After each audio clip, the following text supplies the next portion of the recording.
The White House said Monday that a Navy admiral acted within his authority and the law when he ordered a second follow-up strike on an alleged drug boat in the Caribbean Sea.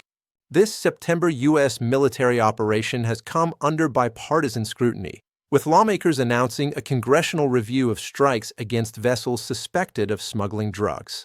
Lawmakers cited a published report that Defense Secretary Pete Hegseth issued a verbal order for a second strike that killed survivors on the boat.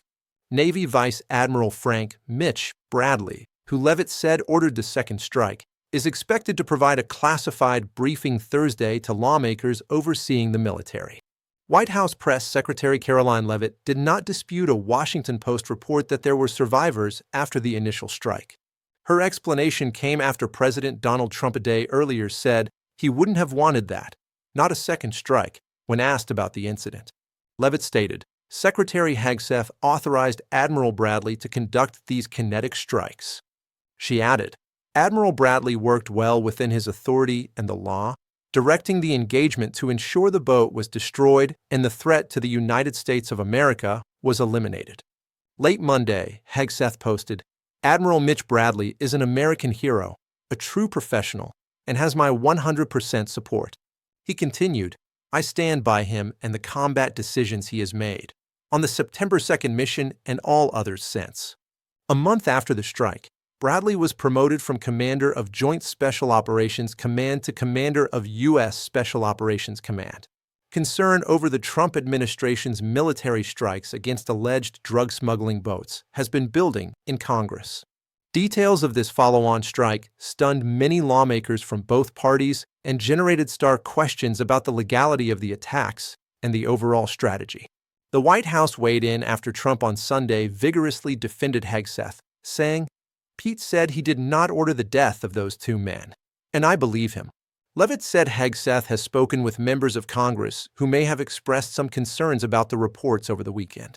General Dan Kane, chairman of the Joint Chiefs of Staff, also spoke over the weekend with the two Republican and two Democratic lawmakers. He reiterated his trust and confidence in the experienced commanders at every echelon, Kane's office said in a statement. The call focused on addressing the intent and legality of missions to disrupt illicit trafficking networks which threaten the security and stability of the Western Hemisphere.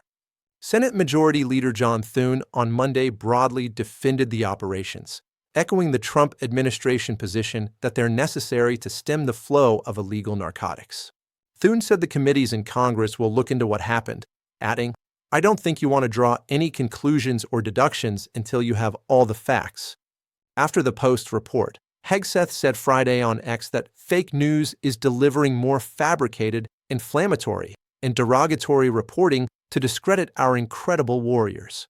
He added, Our current operations in the Caribbean are lawful under both U.S. and international law, with all actions in compliance with the law of armed conflict. Senate Democratic leader Chuck Schumer called Hegseth a national embarrassment over his response to critics. Schumer demanded that Hegseth release the video of the strike and testify under oath about what happened. Republican Senator Roger Wicker of Mississippi, the chairman of the Senate Armed Services Committee, pledged that his panel's investigation would be done by the numbers. Senator Jack Reed, the top Democrat on the committee, who also called for the administration to release the video of the strike, said its inquiry would start with briefings about what actually happened. He asked, if they've done nothing wrong, then that video should exonerate them completely. Why don't they release it? In the House, Representative Mike Rogers, the Republican chair of its Armed Services Committee, said he was satisfied following a conversation with Hegseth. However, he also wanted to hear from Bradley, stating, we'll all have clarity on Thursday afternoon.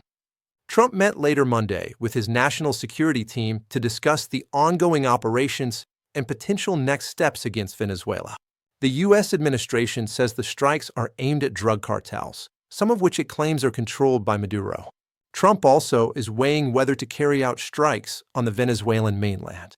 Trump confirmed Sunday that he had recently spoken by phone with Maduro but declined to detail the conversation. Speaking to supporters in Caracas on Monday, Maduro said U.S. pressure has tested the country, but Venezuelans are ready to defend it and lead it to the path of peace. He added, We have lived through 22 weeks of aggression that can only be described as psychological terrorism. The September strike was one in a series carried out by the U.S. military as Trump has ordered the buildup of a fleet of warships near Venezuela. More than 80 people have been killed in the strikes in the Caribbean Sea and Eastern Pacific Ocean. Venezuela's National Assembly has announced the launch of an investigation into the lethal strikes.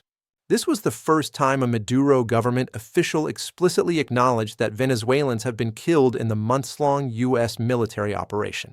Rodriguez said a group of lawmakers will come together to investigate the serious events that led to the murder of Venezuelans in the waters of the Caribbean Sea.